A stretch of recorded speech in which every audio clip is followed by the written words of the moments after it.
मेरो हरि साथीलाई एक दिन यस्तो मेसेज आउँछ। सामान्यतया यो हेर्दाखेरि ब्याङ्क र ई-सेवाबाट आए जस्तो लाग्छ। अझ हेर्दा हाम्रो सामान्य आँखाले छुट्याउन पनि नसकिने तरिकाले कनेक्ट आइपिएसबाट आएको हो र यो लिङ्कमा क्लिक गरी तपाईँले तपाईँको अकाउन्ट सस्पेन्सन हुनबाट रोक्नुहोस् भनेर आएको छ र केही मिनटपछि फोन आउँछ। सस्पेन्सन भएको छ, यसलाई फेरि भेरिफाई गरेर तपाईले चाहिँ त्यो लिङ्कमा क्लिक गरेर भेरिफाई गर्न सक्नुहुन्छ। मेरो साथी आतिथ्य त्यो लिङ्कमा छुन्छ र छुना साथ उसका सबै डाटाको एक्सेस समाप्त। सबै डाटाको एक्सेस यदि ह्याकरको हातमा हुन्छ।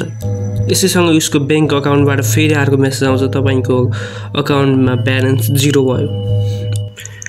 यो केवल एक हरिको कथा होइन, यो अब सम्पूर्ण नेपालीको कथा हुन सक्छ यदि हामी सचेत हुन सकेनौँ र सचेत भएनौँ भने। केही दिन अघि मात्र ई-सेवा खल्ती लगायतका केही ब्याङ्कहरूले सचेतना सम्बन्धी पोस्ट आफ्नो सोसल मिडियाको स्टोरी र पोस्टहरूमा राख्न थालेका छन्, जुन स्क्रिनमा हेर्न सक्नुहुन्छ।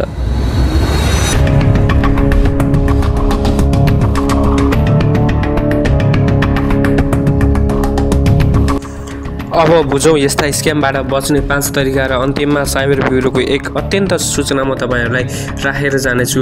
हेर्न नभुल्नुहोला र अन्तिमसम्म भिडियो हेर्नुहोला। लर्निभर्स नेपालमा यहाँलाई स्वागत छ। म नवीन भण्डारी। नमस्कार।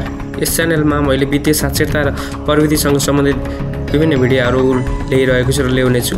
तपाईँलाई भिडियो कस्तो लाग्दैछ लाइक, कमेन्ट, सेयर, सब्सक्राइब गरी भिडियोलाई अन्तिमसम्म हेर्नुहोला।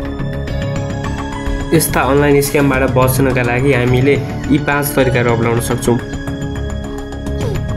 पहिलो तरिका हो नचाहिएका लिङ्क र मेसेजहरू नखोल्ने। फेसबुक, इन्स्टाग्राम, एसएमएस वा इमेलहरू हामीले चलाउने क्रम अझाल दिनदिनै बढिरहेको छ र फेसबुक, इन्स्टाग्राम, एसएमएस, इमेल जस्ता शङ्कास्पद लिङ्क वा अफरहरूमा हामीले नतिच्ने हो भने हामी आफ्ना व्यक्तिगत जानकारीहरू अरूलाई दिनबाट धेरै हदसम्म बच्न सक्छौँ।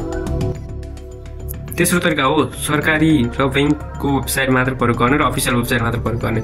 कुनै पनि सेवा लिनु पर्दाखेरि आधिकारिक वेबसाइट र एपको मात्र प्रयोग गर्दाखेरि यस्तो फेक वेबसाइटहरू र फेक स्क्यामहरूबाट बच्न सकिने चान्सेस चाहिँ धेरै हुन्छ। र चौथो हो सस्तो अफर र प्राइस, इनाम, रिवार्ड जित्नु भएको छ भनेर मेल आउँछन् अनि आइफोन जित्नुभयो भनेर मेल आउँछन् भने त्यस्ता चाहिँ फर्जी हुन्, फेक हुन् र स्क्याम हुन्। तीबाट पनि हामीले चिन्न सकियो भने बच्न सकिन्छ। र अर्को हो साइबर सुरक्षा सम्बन्धी सचेतना बढाउने अब फेसबुकका एपहरू, फेसबुक पेजहरू अनि साइबर ब्युरो, नेपाल पुलिस जस्ता महत्त्वपूर्ण पेजहरू फलो गरियो भने धेरै राम्रोसँग र समय अनुकूल चाहिँ हुन सकिन्छ। यहाँबाट हामीले वित्तीय सुरक्षासँग र साइबर सुरक्षासँग सम्बन्धित सचेतना चाहिँ प्राप्त गर्न सक्छौँ। त्यसलाई फलो गर्नुपर्ने हुन्छ। र अन्तिममा म साइबर ब्युरोको एउटा सूचना राखेर बाई हुन्छु।